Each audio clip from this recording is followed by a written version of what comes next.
नहमदुहु व नुसल्ली अला रसूलिहिल करीम अम्मा बाद फ़ाउज़ बिल्लाहि मिनश शैतानिर रजीम बिस्मिल्लाहिर रहमानिर रहीम। मुअज़्ज़ज़ समीन किराम, इमरान इस्लामिक स्टूडियो पर एक मरतबा फिर आपको खुश आमदीद कहते हैं। आज हम आपके लिए एक ज़बरदस्त वजीफ़ा लेकर हाज़िर हुए हैं और आज का वजीफ़ा ख़ास तौर पर औरतों के लिए है। यह एक ऐसा वजीफ़ा है कि इसकी वजह से औरतों की जो माली परेशानी है वो दूर हो जाएगी, वो ख़त्म हो जाएगी। यानी औरतें जब शॉपिंग के लिए जाएंगी तो शॉपिंग करते करते उनके पास से पैसे ख़त्म नहीं होंगे और घर के अंदर उनके पास माल दौलत ख़त्म नहीं होगा, कहीं पर भी उन्हें माली परेशानी नहीं आएगी।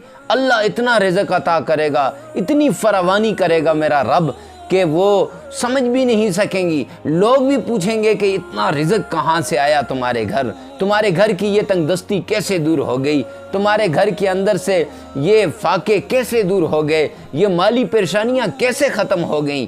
तो मेरे भाइयों, बेहतरीन तरीका ये है कि इस वजीफ़े को सही तरीके से किया जाए।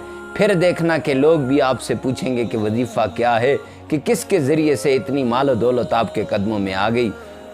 और ख़ास तौर पर वो औरतें जिनके हामद उनके हाथ से बना हुआ खाना नहीं खाते, अगर वो ये वजीफ़ा करके खाना पकाएंगी तो इंशाअल्लाह उनका हामद उनके हाथ के बग़ैर और किसी के हाथ से खाना नहीं खाएगा।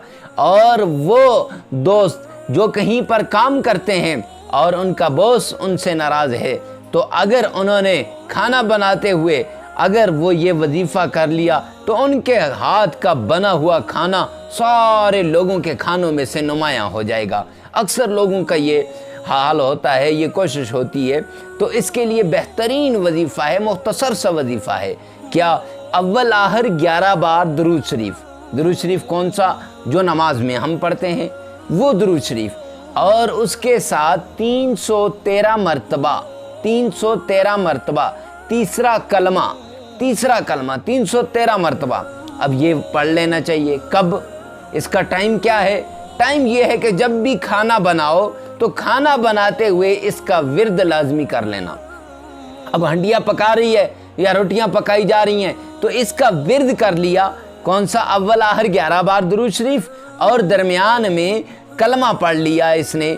तो मेरे भाई, अब ये कलमा जो होगा इसकी सारी परेशानियों को दूर कर देगा, इसकी माली परेशानियां ख़त्म हो जाएंगी। तो इसलिए इस वजीफ़े को लाजमी कीजिएगा और इस वजीफ़े को ऐसा कि इंशाअल्लाह आपके हालात तब्दील हो जाएंगे। अल्लाह रब्बुल इज़्ज़त से दुआ है कि अल्लाह अमल की तौफ़ीक अता फ़रमाए। अगर हमारे चैनल इमरान इस्लामिक स्टूडियो पे नए हैं तो हमारे चैनल को सब्सक्राइब करना न भूलिएगा, हमारी वीडियो को लाइक करें और कमेंट सेक्शन में लाजमी बताना कि आपको ये वीडियो कैसी लगी, और शेयर करना तो ना भूलिएगा, क्योंकि हो सकता है कि आपकी एक शेयर किसी की ज़िंदगी को तब्दील कर दे। तो अल्लाह रब्बुल इज़्ज़त से दुआ है कि अल्लाह अमल की तौफ़ीक अता फ़रमाए। व आखिर दावाना अनिल हम्दुलिल्लाहि रब्बिल आलमीन।